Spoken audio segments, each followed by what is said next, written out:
Okay. So my understanding is that your budget silo also includes funding $12 million from the interest earnings associated with the American Rescue Plan for undocumented Floridians. One of the governor's priorities has been to put some money towards this agenda. So I just wanted to ask, are you concerned at all that this would violate the supremacy clause of the U.S. Constitution for us to spend money on immigration issues? Representative Williamson, you're recognized. Thank you, Madam Speaker. Representative, thank you for the question. I know that you are very thorough in anything that you read, so I do have that complete language. I'm not going to read it out here right now, but I do not think that there's anything that goes against the supremacy clause. It's very clear in there that it will be consistent with federal laws. With respect to the funds that we were just talking about, the $12 million that are coming from the American Rescue Plan to the Department of Transportation to expel the state of undocumented Floridians, have you verified, or has staff verified, that it's even permissible to use interest raised off of COVID relief dollars for this purpose? Representative Williamson, you're recognized. Thank you, Madam Speaker. Yes. Representative Joseph, and questions. How so, and based on what authority?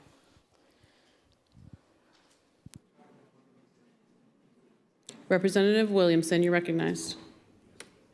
The executive office of the governor has validated the usage of those funds. Representative Joseph, and questions. Thank you, Madam Speaker. So the governor's office said it's okay. What are they basing it on, as far as you know? Representative Williamson, you're recognized. Thank you, Madam Speaker, and sorry that I probably was not as thorough as I should have been in that answer. The executive office of the governor, they make sure with any of these federal funds that they work with the federal government to make sure that anything that they're being spent on that's permissible, and this is allowable. Representative Joseph, additional questions. Thank you, Madam Speaker. We spent a lot of time on SB 1808 and in disagreement of the definition of what constitutes an authorized person under the statute and in the text of what is included in this budget item. Can you confirm that this will not impact unaccompanied children, asylum seekers, those with pending TPS, as in temporary protected status, and DACA applicants, please? I believe Representative Williamson already indicated that this would comply with all federal law with regard to immigration, so that has been asked and answered. Do you have additional questions? Representative Joseph. Thank you, Madam Speaker. The question is a little bit different, but if that's what you're proffering, I will accept it, because I don't really have a choice. But the next question would be, could this money be used for other items like reducing the agency for persons with disabilities needs in terms of transportation? We have a lot of Floridians who have had some transportation needs that have gone unaddressed, or even decreasing the wait list. Representative Joseph, that's outside the scope of this budget silo. Do you have any questions about this budget silo? You're recognized. Thank you. With respect to the guidance you got from the governor's office as it relates to how these funds can be used in accordance with the American Rescue Plan, did you also independently confirm anything related to the definition of unauthorized and its applicability to TPS, DACA, or asylum seekers or unaccompanied children? That has been asked and answered. Representative Joseph, do you have a different question on this budget? Thank you. Representative Davis, do you have questions on this budget silo? Thank you so much, Mr. President.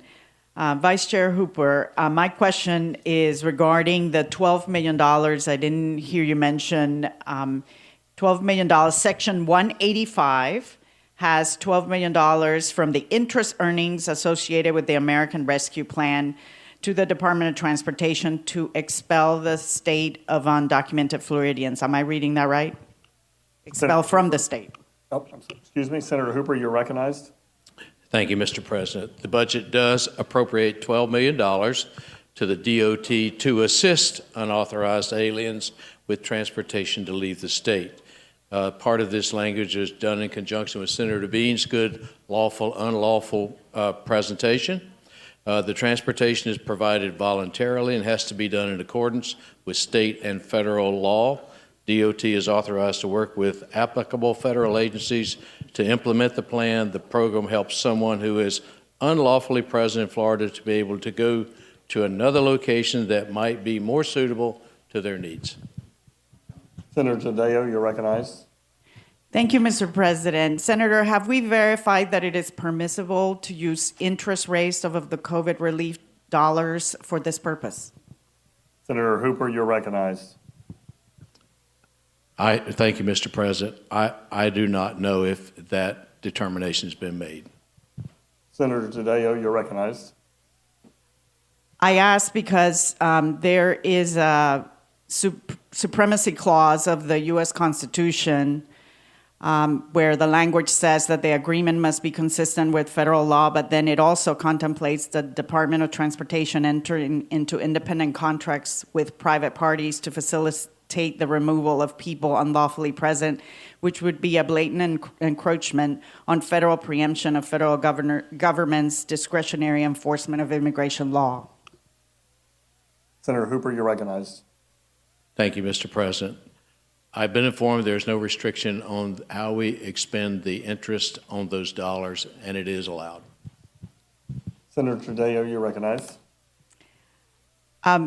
Thank you, Mr. Vice Chair. Does the state plan to remove parents of U.S.-born children under this plan?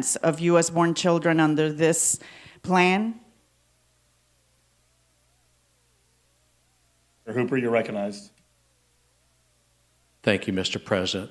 The budget allocates $12 million. It doesn't dictate the policy. Taddeo, you're recognized. The reason why I asked the question is because if they're U.S.-born citizens, the children, then do we anywhere in the budget allocate money for us to then have to take care of those American-born children when their parents are removed from the state? Senator Hooper, you're recognized. Thank you, Mr. President. The program is voluntary. It's not required. It's clearly voluntary and done in accordance with state and federal law.